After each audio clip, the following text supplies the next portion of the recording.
Madame la ministre, chers collègues, l'histoire est touchante. Élise est étudiante en Master 2 à l'Université de Liège en faculté de psychologie. Élise, c'est son nom d'emprunt. Elle est élève stagiaire au sein d'un service d'aide aux détenus et ex-détenus.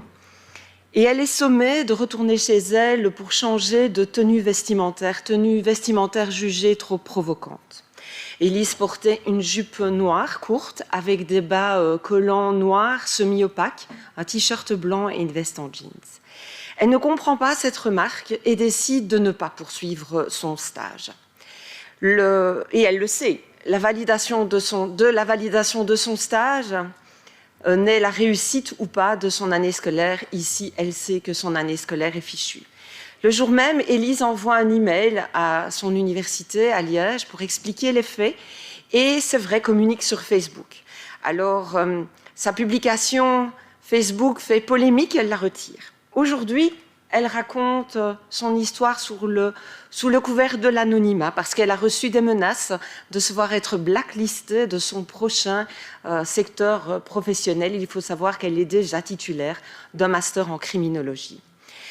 Alors, en plus de véhiculer des stéréotypes de genre, cette histoire nous rappelle malheureusement, encore une fois, ces raisonnements qui tendent à justifier que les agressions sexuelles se font en fonction des tenues vestimentaires portées par les victimes.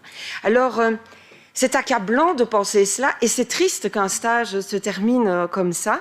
Si tenue particulière il devait y avoir, eh bien, il faudrait obligatoirement que les élèves le sachent avant même de commencer leur stage.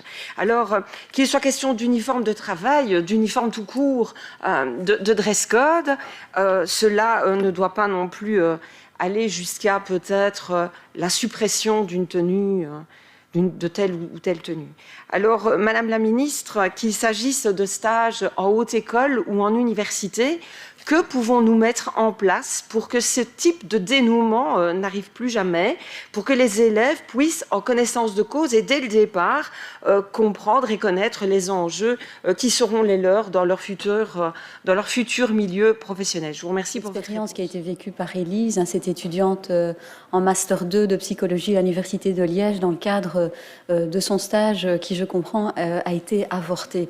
L'occasion évidemment de rappeler que le port du vêtement, il est libre. Chacun est libre de porter ce qu'il veut et le port d'un vêtement ne peut jamais, en aucun cas, être une justification pour une agression ou une interpellation sexiste, une injure, etc.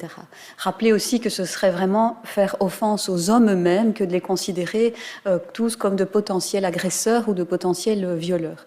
Alors, en ce qui concerne la réaction des établissements, il faut rappeler qu'il y a plusieurs niveaux qui peuvent intervenir, puisqu'ici, on est à la jonction entre l'établissement et le lieu de stage. Il y a tout d'abord le rôle du superviseur de stage. Il lui appartient, bien sûr, d'expliquer à l'étudiant ce qui existe, par exemple, dans le règlement d'ordre intérieur des prisons.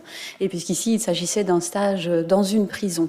Le règlement d'ordre intérieur d'une prison ne signale rien en ce qui concerne le port du vêtement. Par contre, il fait référence à des attitudes qu'il s'agit préférablement d'éviter, comme par exemple faire la bise aux détenus. C'est la même chose qui prévaut, par exemple, dans le milieu de la restauration, où évidemment, il est demandé, par exemple, à une jeune fille d'attacher ses cheveux. Voilà, donc il y a toute une série de recommandations qui sont basées sur le bon sens. Évidemment, la convention de stage peut aussi être le lieu approprié pour indiquer la meilleure façon pour un stagiaire d'appréhender le milieu dans lequel il ou elle va être plongé. Et je pense que c'est aussi un élément de dialogue qui doit s'instaurer entre le superviseur de stage et l'étudiant ou l'étudiante. Il y a également le rôle de l'établissement, où là, effectivement, on attend aussi qu'il y ait un soutien ou en tout cas une information claire sur ce qui s'est passé.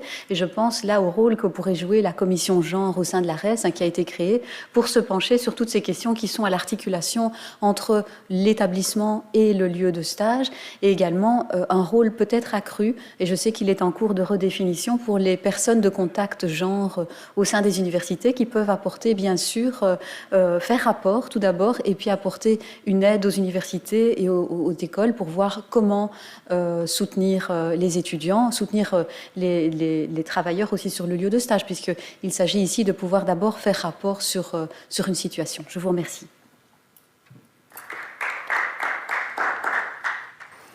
Merci beaucoup. Madame Roberti, pour votre réplique. Je souhaite remercier Madame la Ministre pour l'ensemble de ses réponses. Je pense qu'elle tombe vraiment à pic parce que justement, Élise, dont c'est le nom d'emprunt, ne se sent pas soutenue dans ce combat. Et vous faisiez référence justement au soutien des étudiants, notamment avec une personne de contact genre au sein des universités. J'espère qu'elle nous entend et qu'elle pourra prendre contact avec cette personne. Parce qu'il faut, je pense, c'est vrai, informer, communiquer. C'est important, il faut responsabiliser tous les niveaux de pouvoir, les étudiants également. Mais vous l'avez dit, les idées, on est sur du stéréotype. Et les idées, certaines idées, elles ont la vie dure, certaines idées sont même odieuses. Et à ce sujet, j'ai vraiment envie de souligner une chose. Dans l'inconscient collectif, il existe en effet ce lien systématique qui justifierait la conduite d'un agresseur sexuel en fonction des vêtements portés par sa victime. Il s'agit, pour moi, d'une excuse, d'une violence insupportable qui culpabilise la victime et qui déresponsabilise l'agresseur. Et pour moi, c'est un comble et c'est vraiment inacceptable. Mais je vous remercie pour l'ensemble de vos réponses et je suis sûre que la gamine vous aura écouté avec beaucoup d'intérêt. Merci, Madame la Ministre.